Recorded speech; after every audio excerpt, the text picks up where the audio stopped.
I'm just saying, as the leaks go on and as now players are starting to talk, and let me tell you something, Lane Johnson literally called out his teammates. And today is the day where Nick could actually get fired. You better turn around. Because I've seen enough horror movies to know any weirdo wearing a mask is never friendly.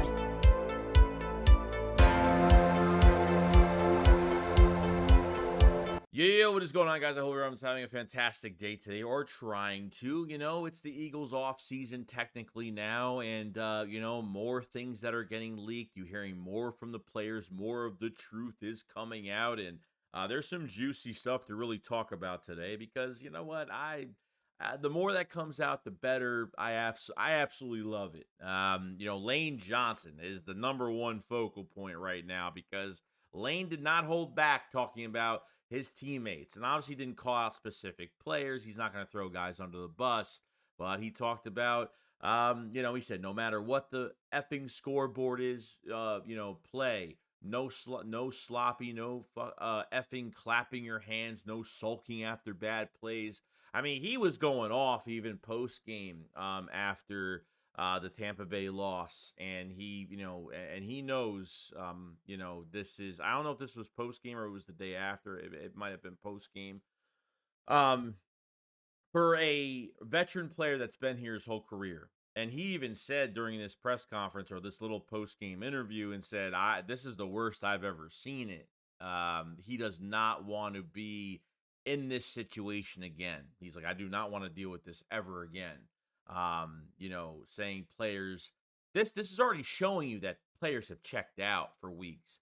And Lane is just kind of just making his point, but when your scheme doesn't change and you make no adjustments and you set up your players to fail every single week and nobody is thriving off of it, from the practices to to the game plan and what to unveil and use on these players to play in these football games every single week to set these guys up really for the worst they can actually get set up for. It really speaks volumes on where this roster is, and I'm glad this is all coming out because the exit interviews are going to be today, and Jeffrey Lurie will have his one-on-ones with a lot of players. Probably will talk to a lot of players. Most likely, Nick Sirianni will talk to all of his players as well. When a guy like Lane Johnson's been here, and he even said during this little interview as well, he said that he's gonna play here for a few more years. He feels really good. Lane's been dealing with injuries every single year. He always has that one injury every year. We almost have a heart attack. Jack Driscoll goes in at right tackle, and we all start to really say, "Wow, we need to get another right tackle in the building." That's the main thing, because we really don't have a good backup right tackle whatsoever right now. But I really have to respect Lane Johnson for just coming out and saying this. And it shows you Nick lost the locker room weeks ago. The last 7 weeks, this team hasn't been playing inspiring football. I think we all know this. It's almost like a broken record to talk about this. But I think the good thing here is that the word is getting out. And Lane Johnson is pretty much saying it. We're not hearing it from a beat writer. We're not hearing it from a inside source of this source and that source. We're hearing it from an actual player that we have much respect for. And I think he took that as disrespect as a veteran. I mean, this is how you played the last 7 weeks, and you had a playoff game, and the coaches didn't help the situation at all. It's really sucks that Jason Kelsey had to retire off of this horrible year, a horrible last 7 week embarrassment, and really a whole struggle all season. It's not like the Eagles had no problems before the 7 weeks we just went through.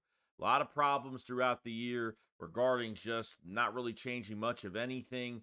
The second half comebacks, the resilient team that we had, soon as hitting that 49ers game, or like before that game, because I don't know what happened between those times, but now the players are starting to speak up. And why not? Lane Johnson has been here his whole career, is going to tell us that, he is challenging the toughness of the locker room. And, that shows, like I said, shows volumes from the practice to game day, and how they've been performing every week. This news will never come out during the year because you don't want to put the spotlight on you. But like I said, when you don't have a playoff, you're not in the playoffs anymore, you have nothing to fight for anymore. You know, that's what's going to happen, and I'm glad that Lane Johnson really spoke up in this moment, and hopefully will push Lurie to make the right decision at the end of the day today. Now, talking about Nick Sirianni, yes, he will be having his exit meetings today, and he will have his meeting with Jeffrey Lurie, which this is the same meeting that Doug had at the end of 2020, going into the 21 off season. And this is where pretty much this is the part where Doug pretty much got canned, and didn't like Jeffrey Lurie didn't like his strategy of the coaches that he wanted to bring up on the staff. So the details going into all of this, and Jeff McLean wrote a little thing over it. Says Eagles start their extra interviews today. We'll just say today. Head coach Nick Sirianni will meet with his players, and then there will be a coaches meeting. He will eventually meet with owner Jeffrey Lurie and GM Howie Roseman. No secret that if he stays, there will have to be significant changes made to his coaching staff, and there will need to be some bridging between Sirianni and QB Jalen Hurts, who didn't deny on ESPN report that he wasn't happy with the direction of the offense. A qualifier. Lurie went into the exit interview and former Eagles Doug Pearson after 2020, blah, blah, blah. You know what happened. Okay, but early indications are that Lurie hasn't yet made a final decision on Sirianni's future with the Eagles. Okay, so, I mean, look, the exit interviews, the players are probably not even going to care if they meet with Nick Sirianni at this point. I mean, they're going to meet with him one by one, and that's it. But Nick is going to sit down with Jeffrey Lurie and sit down with Howie, and I mean, there's already talks about that. The bridging, there's got to be a bridging between Nick Sirianni and Jalen Hurts. I'm telling you right now, these two have not seen eye to eye the whole year. Those leaks from the other day where Jalen Hurts gave Sirianni some indication like, hey, let's run some intermediate routes. Let's run some slants. Let's do some different things in the middle of the field. And Sirianni totally ignored Jalen Hurts. And I have not seen a engagement on the sideline between those two all year long. Really, I mean, maybe early in the year. But as of late, the past 7-8 weeks, I haven't seen anything between those two that are showing me that they still have somewhat of a relationship. If the head coach has no relationship with the quarterback, that's a red flag. If the head coach doesn't have that the locker room has pretty much given up on the head coach at this point, and Jeffrey Lurie and Howie Roseman are sensing from other players that much change is needed, and whatever and can Sirianni go into another season, and could the players start to believe him again? Has he officially lost the locker room? Can the culture still be intact? Okay, and believe what Nick Sirianni is doing for the team. I just have this feeling. I know what Howard Eskin said, that he's staying here. I just have a feeling that he's not going to be here. I have a feeling he will get fired today, or somewhat a decision gets made today, and maybe the next couple days we'll hear something. If seriously, with those 2 and 2 together right there, no relationship with your quarterback, you have to bridge a gap. No, that there's no way Nick comes back from this. And if he does, then the Eagles will have to make, if the Eagles give Sirianni another chance, they will have to make harsh decisions on who they hire. Oh, because Nick hired Sean Desai. Okay, Nick brought up Brian Johnson as the offensive coordinator. Okay, it doesn't matter because Sean Desai was the scapegoat to get pressure off of him and what he was doing offensively, and not really fired Desai, but put him up in the booth and give play calling to another guy that just has to take over the play calling for Desai's playbook, which it's not Desai's playbook, it's Nick's playbook. It's not Brian Johnson's offense, it's Nick's offense.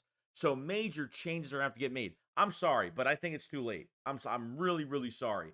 I don't believe it. I mean, even Jalen Hurts at the post game after Tampa Bay. I mean, literally, he's like, "Oh, I didn't know." Someone asked, "Oh, what about They asked Jalen Hurts about Nick Sirianni's job security. He said, "Oh, I didn't know he was going anywhere." Like if if Jalen Hurts knew that Sirianni was not going anywhere at all, or at least if they had a good relationship. Oh, he's like, no, I love that man. I'll, just like Dak Prescott said, oh, I should not be the only one. I should be. If Mike McCarthy's going to be on the hot seat, I should be on the hot seat. I think he means a lot to this building. You did not see any words of anything. All Hurts said was, I didn't know he was going anywhere, and he says he has trust in who's in the building for the Philadelphia Eagles. Those are the only two things that Hurts said. There was no indication from Hurts that there was absolutely no indication from Jalen Hurts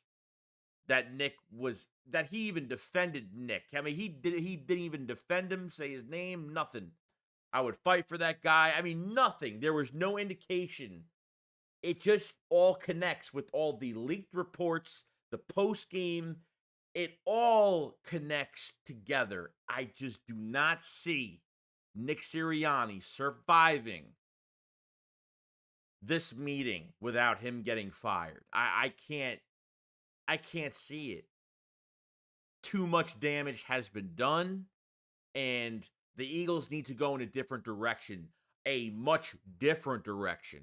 I'm talking an actual hiring process.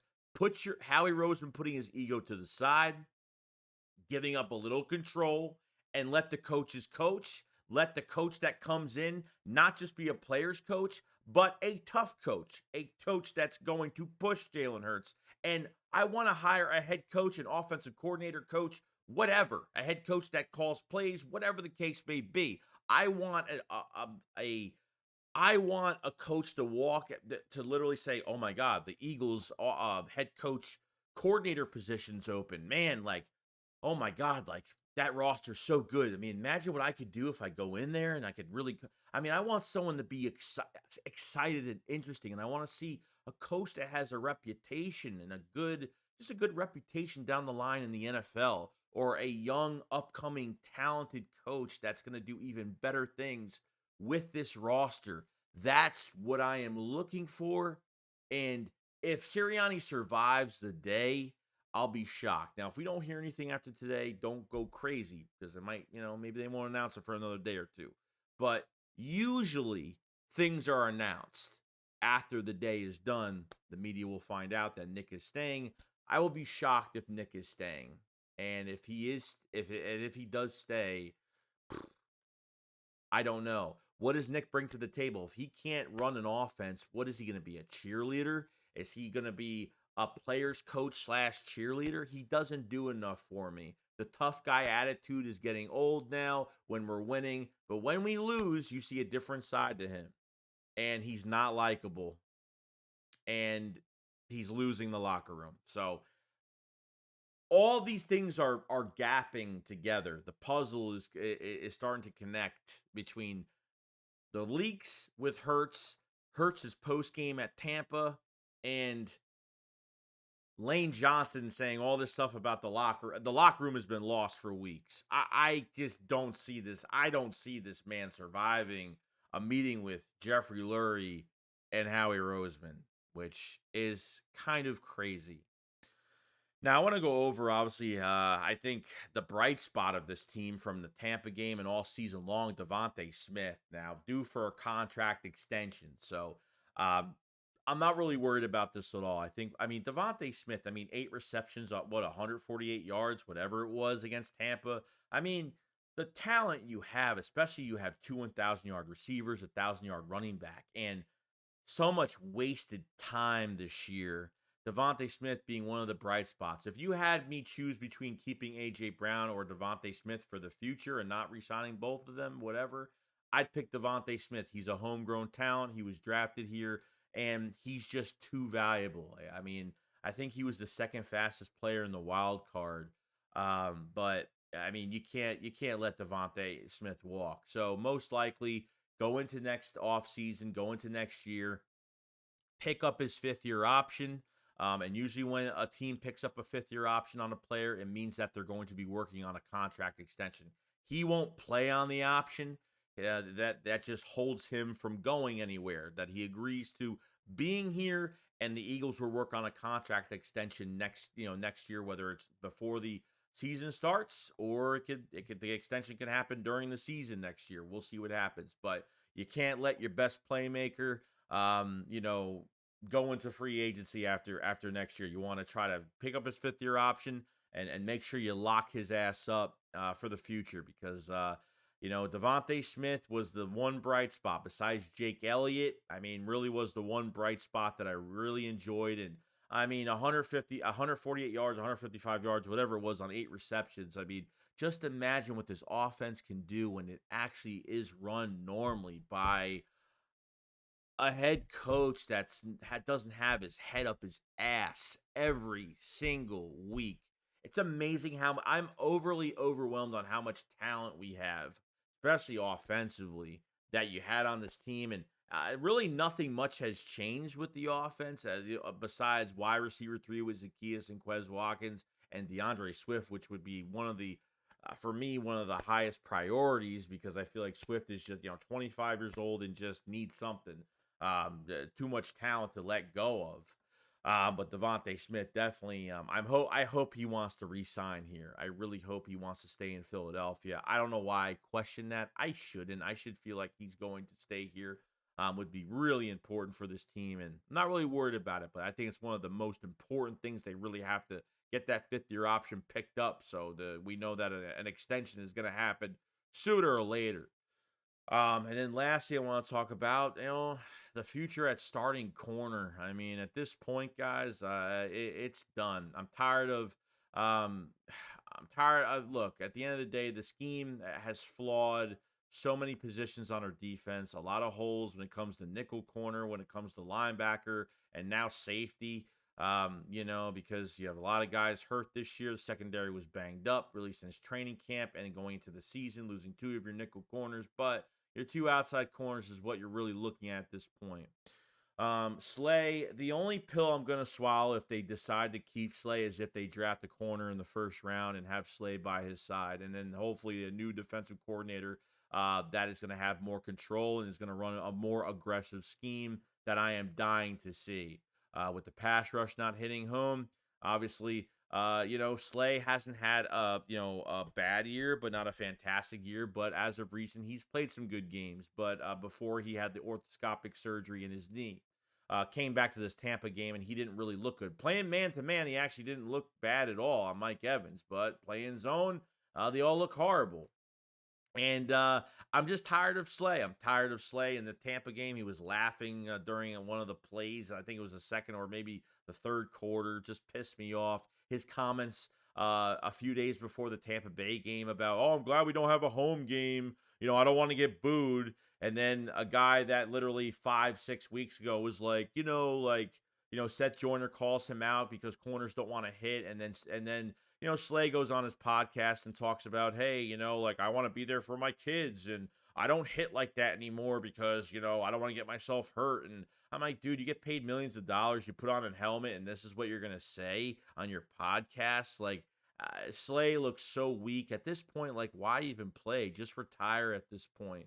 So him getting hurt and carted off in this game, it's already answering more questions for me as it goes on, where I don't want any of these cornerbacks in the building unless they want to keep him for one more year since he has one more year left on his deal. I mean, this is a guy that almost signed with the Ravens last offseason, okay? He came back.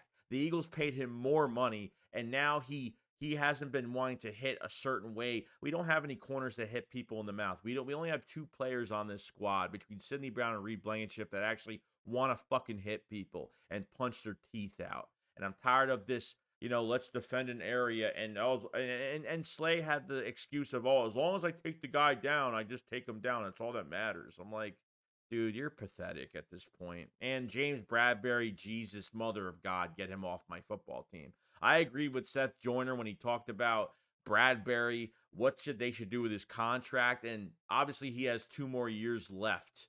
Okay. They should extend his contract on purpose to lessen his cap number and just take the fucking hit. Because Bradbury, I'm sorry, last year he benefited off of this pass rush. We had 70 sacks. The pass rush was hitting home all the time. The corners didn't have to do much. and I think he really benefited off of that.